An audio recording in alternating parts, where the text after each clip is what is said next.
Maybe, yeah. What's the question again? What about if our eternal service is preaching from now? Why would our eternal service be preaching? What about if our eternal service is preaching? So I'm asking, why would our eternal service be preaching? There's no need for preaching in the spiritual world. Everybody's a devotee. Everybody's self-realized. Huh? Well, Narada Muni is a special case. Narada Muni is a Sakyavesh avatar. And his specific duty is to go around, and he doesn't exactly preach. I mean, he does preach to some people, but to other people, he gives information about Krishna in such a way as to facilitate Krishna's pastimes. For example, Narada Muni visits Kamsa, and he tells Kamsa about what Krishna is planning to do and stuff. Why? So that he'll accelerate Krishna's pastimes. He wants to facilitate Krishna coming and killing Kamsa. So he'll increase the situation. He'll make it more intense.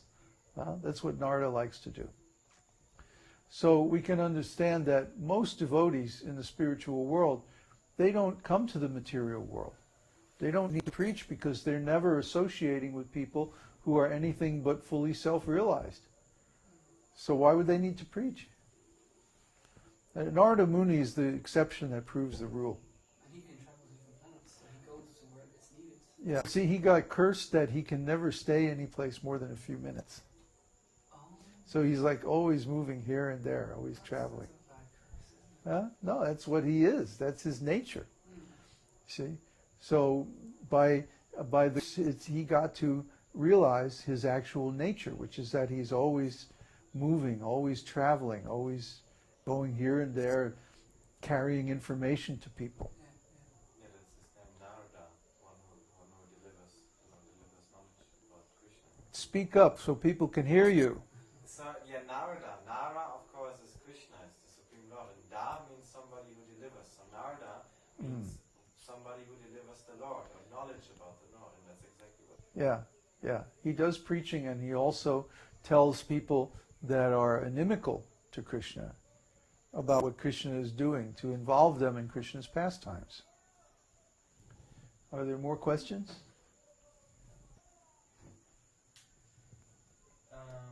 Yeah, here is a question from Bruce. Does a devotee's attraction towards a certain past... No, that we had. Luciano Machiavello says, what happens to a person with Brahman realization or Paramatma realization but does not realize Bhagavan? Where will he go in the next life? Where can he go?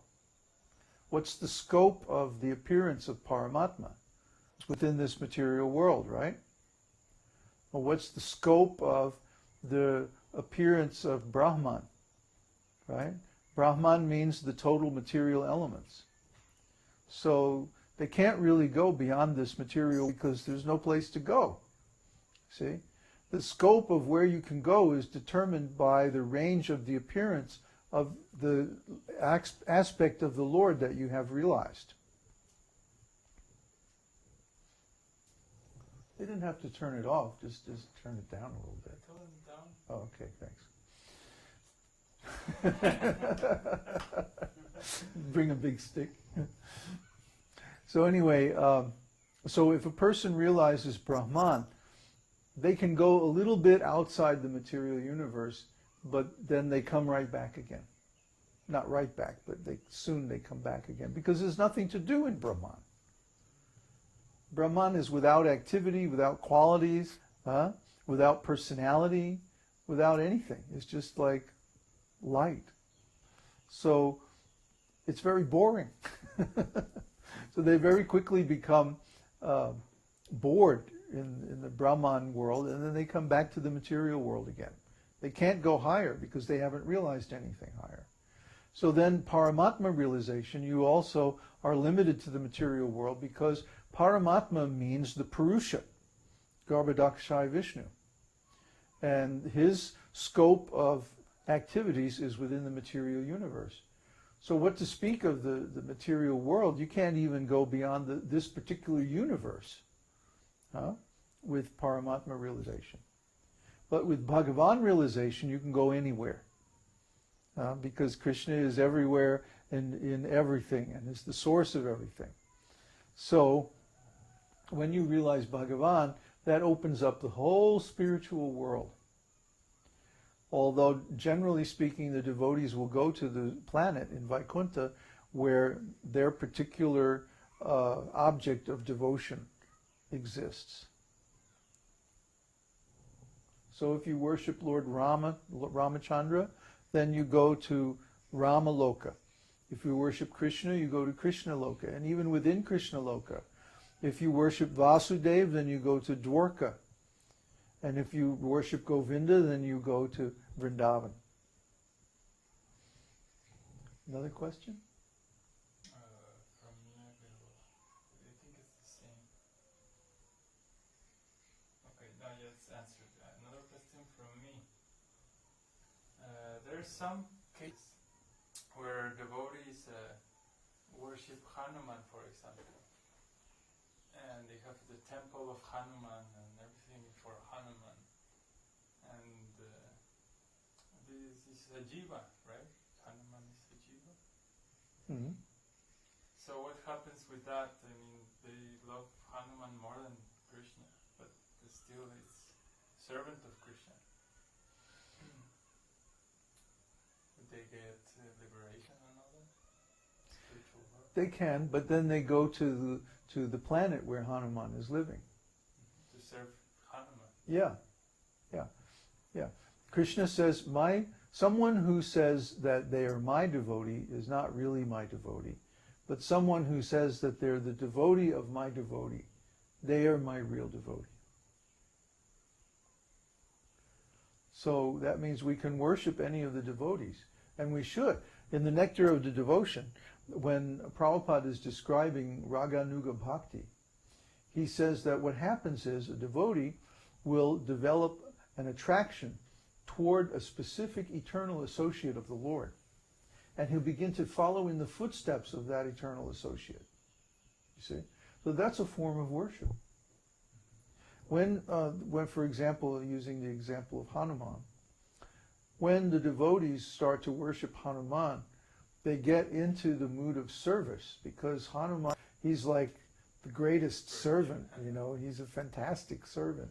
He can do, he can do 4 things with his 4 hands and then something with his tail, all at the same time. He has fantastic service ability. So they develop that mood of service very highly. Yeah. Our mood is more that we worship Lord Chaitanya, who is in the mood of Radha. So we're trying to develop that conjugal mood. So we always have our temples when we install Radha Krishna deities. Radha Krishna. See, so we're also worshiping Radha. And we actually give precedence to Radha. Radha Krishna, Hare Krishna. See? So we worship the devotee of Krishna first. And then Krishna. Our mood is we get access to Krishna through Radha. So we should worship her first because she is letting us into the spiritual world. She's giving us, look at that hummingbird. Zoop. Bye. It's so fast.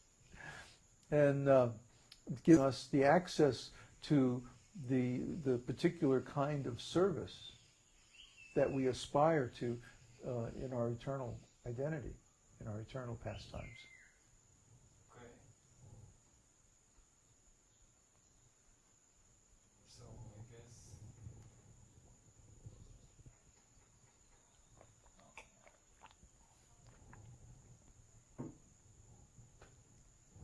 Okay. So what does a person with Brahman realization or Paramatma realization feel that he lacks? Is there still some unhappiness and incompleteness? Yes. Is it possible to be unhappy in this state? Yes, it is. You can be miserable too. Not miserable, But not happy. but incompletely happy. Completely happy. Incompletely happy. Your happiness is incomplete. Well, Huh? that's better. Yeah. Because in Brahman realization, you have only realized the impersonal aspect of the Lord. Huh? I mean, there's like happiness, then there's ecstasy when you realize the Paramatma nature of the Lord, and then when you realize the Bhagavan aspect of the Lord, this is even beyond ecstasy. It's called Mahabhava. Yeah. Yeah, it's transcendental. It's beyond everything. So we should understand, oh, there he is again. We should understand that the happiness derived from Brahman, even though it's eternal, is incomplete because it does not include the extra qualities of Paramatma and Bhagavan. Okay? Just like there's a list of